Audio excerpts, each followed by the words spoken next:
बोलो प्रभु यीशु मसीह की जय। सभी मसीह भक्तों को नमस्कार। आज हम मत्ती सुसमाचार 16 अध्याय 24 कलाम से पढ़ेंगे। क्रूस उठाना। एक बार एक बड़े चर्च में पादरी साहब रविवार के प्रचार के बीच में ऐसा आह्वान किया कि अगले रविवार को चर्च के सभी सदस्य एक क्रूस लेकर आना है।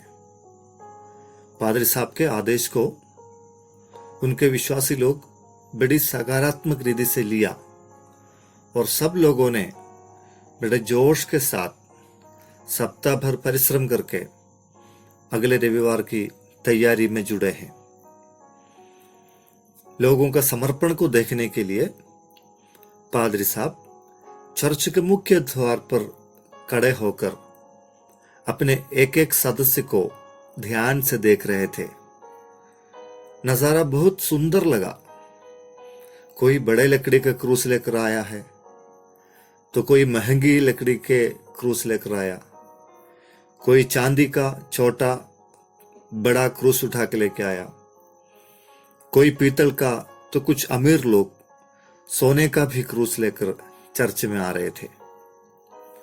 ऐसे एक एक को देखने के समय एक पति पत्नी खाली हाथ आए हुए नजर आए। तब अचंभित होकर पादरी ने पति से पूछा, भाई साहब, आपका क्रूस कहीं नजर नहीं आ रहा है? छोटा सा क्रूस होगा तो क्या आप जेब में रख दिया? उसको बाहर निकालिए। तब उसने अपनी पत्नी की ओर इशारा करके बताया कि मैं एक क्रूस पिछले 25 साल से उठा रहा हूं, वो मेरे पीछे है।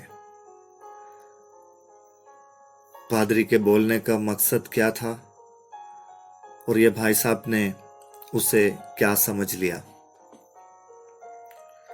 प्रभु यीशु मसीह शिष्यों को स्वर्ग राज्य के बारे में बताते बताते उनके पीछे होने वाले लोगों को क्या करना चाहिए उसके बारे में बता रहे थे। मत्ती 16:24 में प्रभु यीशु मसीह बताता है कि यदि कोई मेरे पीछे आना चाहे तो अपने आप को इनकार करे और अपना क्रूस उठाए और मेरे पीछे हो ले।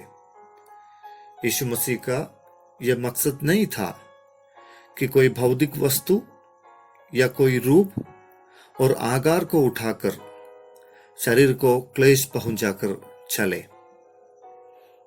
यहूदियों के लिए क्रूस एक श्रापित वस्तु थी। वे लोग उसको अछूत मानते थे।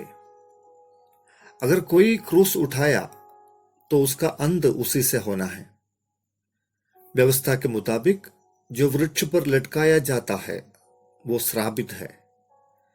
प्रभु यीशु मसीह अपने मृत्यु के बारे में जिक्र करने के बाद चेलों से कहते हैं कि उसके पीछे होना तो क्रूस उठाना है। अपने आप को त्यागे बगैर एक व्यक्ति क्रूस नहीं उठा पाएगा। आत्मसम्मान, स्वाभिमान, अपना बड़प्पन, यश, रिश्ते, दूसरों से हमारा संबंध, आर्थिक इच्छाएं, धन संपत्ति आदि वस्तुएं जो हमारे लिए बड़ी है उसको तुच्छ जानना क्रूस उठाने के लिए अनिवार्य होता है। भजन संहिता 49:7 में बताते हैं कि मैं मेरे प्राण के बदले प्रायश्चित में कुछ नहीं दे सकता है और प्राण की छुड़ौती भारी है।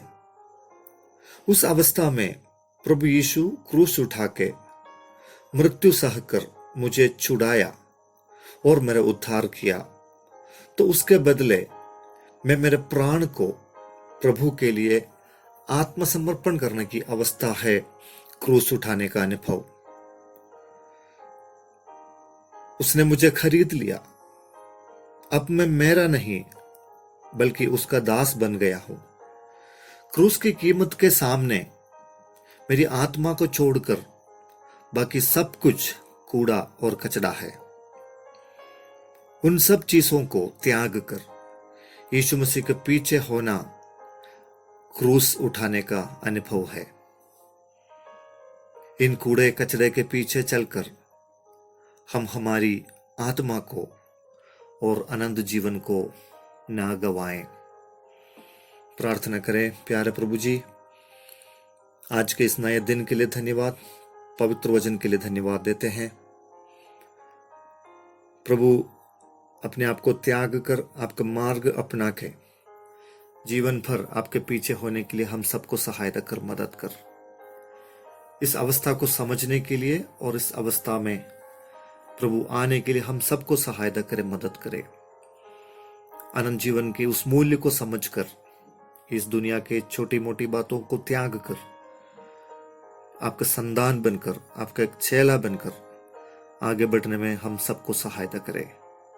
वचन सुनने वाले प्रत्येक के जीवन में आज आशीष बरसाए पिता।